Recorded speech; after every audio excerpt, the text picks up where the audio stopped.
Hello again, everybody. It's me.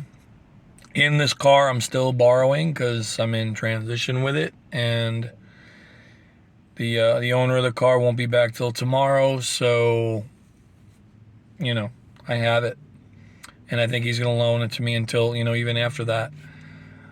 I'm grateful. I said grateful. I meant to say I'm very appreciative of that. Those of you that saw that one video I did earlier know what I'm talking about. I appreciate so much what he's done and the fact that things so far have, worked out well. And I talked about trusting the inner guidance and how, I just don't want to drive that car, that other car, my car. I think it's done. It's my higher self is telling me it's done. So, yeah, but that's not what this video is about. If you saw the preview, it's about negative thinking, the momentum of negative thinking, negative thoughts. Because like I was saying, the imagination is a wonderful thing. It's a lot of wonderful things have been made because of it. But it's a spectrum. As great as it could be, it could also be very much a detriment if you have no control over it or if you don't know how to manage it. And it gets to the point where you become, frozen because of it. Because a lot of that, well, let me explain what I mean. I'm sure you've heard this stuff before, but I'm going to try to say it in a different way, and hopefully you'll know what I'm trying to say. Your thoughts can get the best of you. It's like your imagination. You can get carried away on one end. You could also get carried away on the other end. And the problem with the latter is that if you have a negative thought and you don't put it in check, like Dr. Joe Dispenza talks about this, you've got to be aware of every thought. You've got to be aware. The minute a negative thought creeps into your mind, nip it in the bud. Now, let's be real. Things happen in this plane. Negative things happen. Setbacks happen. Tragedy can happen. And you're not going to be numb. You're not going to be a robot to it. No, you are allowed to feel those things. The thing is, you cannot let it, just like I mentioned with the trauma on a previous video, you cannot let it get the best of you. You can't.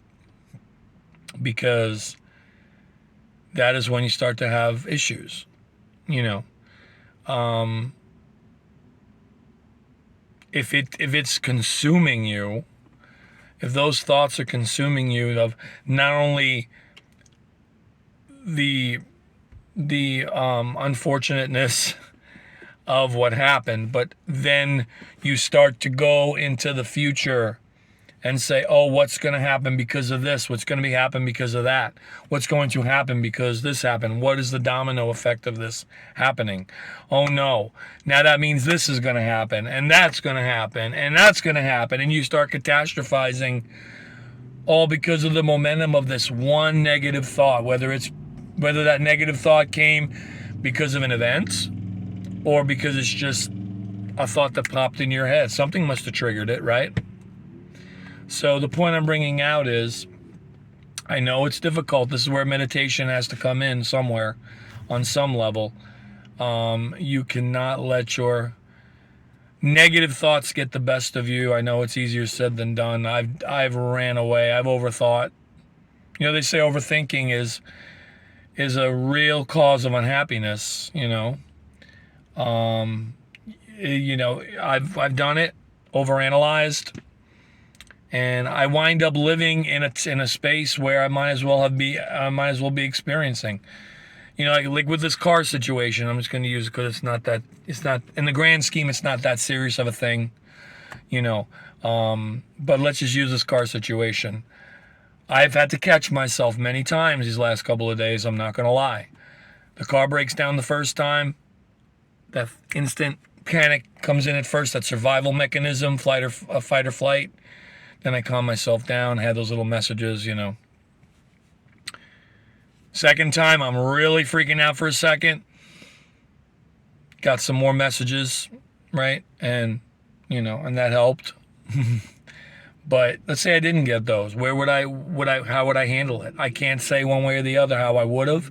Because remember how I said you don't know what you would do? But I would like to think I'd get a grip. Because think about it. The jobs I have, like I said, I need to have a reliable vehicle, right? Now I could be like, oh no, I'm never going to get to where I need to get. I'm never going to have a job. Oh my goodness, I'm going to disappoint so many people and blah, blah, blah, blah, blah.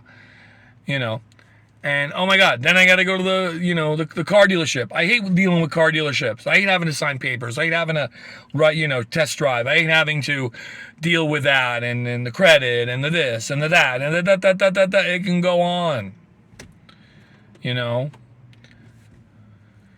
So, I mean, it's just, it's amazing how quickly you could spiral down in that negativity.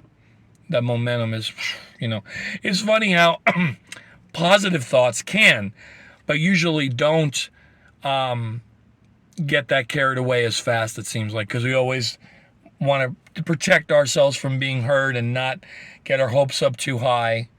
But it's just as bad to go the other way. Just like I was talking about health, it's just as toxic to be obsessed with your health as it is to neglect it completely. Same thing. So it's a double-edged sword, but I guess you call it. But no, it's a tricky thing. We all do it. The ego mind, which like I said, I do not demonize the ego one bit because it's there to help us survive.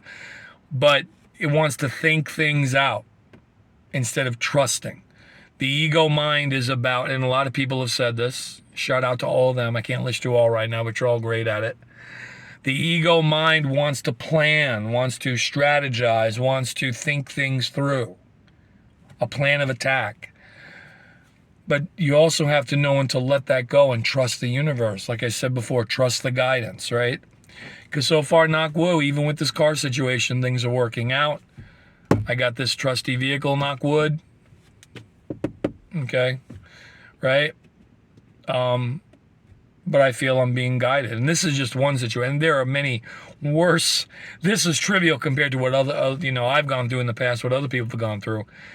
But it's so easy, especially with this news thing, watching the news, all the bad things that happen, all the horrific things, it's like our minds tend to put us in that state. You put yourself in a place where you might as well have those things be happening to you. Because it's worse in your mind. In fact, you could argue that it's worse happening in your mind than it is in reality. You know what I mean? It's, it's like a hypochondriac, and I've dealt with that a little bit myself in the past too, I'm not going to lie. Hypochondriacs, they're healthy, but they always worry about getting an illness. Oh, is this an illness? Is this? Is this? God forbid, is this, that? Oh my God, I don't want to say what they are, but you know what I mean.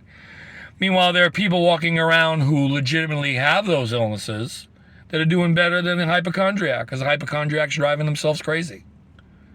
Now granted, if the hypochondriac could get those thoughts under control, it's wonderful. But until then, if you're one of them, you are worse off in many ways than the person who's dealing with it. Literally. So that's all I'm trying to say. We got to stay, I'm not saying that to be Pollyannish about everything, by any means, but, and a lot of it is not just thought, it's feeling, it's how we're feeling inside. But again, it's like the chicken or the egg. What comes first, the feeling or the thought, A little bit of both, right? But you'll notice, like, speaking of your physical health, when you do go down that negative spiral, your body will keep the score of it and feel it. And the body will, say, hey, what's going on? And then you'll start to get these symptoms, and then you become a hypochondriac again. So, yeah, it's a real slippery slope. We have to learn how to manage our negative thoughts. They're there for a reason, but you got to keep them under control. And just like anything else, because that red light will turn green eventually. It's an analogy, but anyway, stay positive, be well, and I'll talk to you later. Take care. Thanks.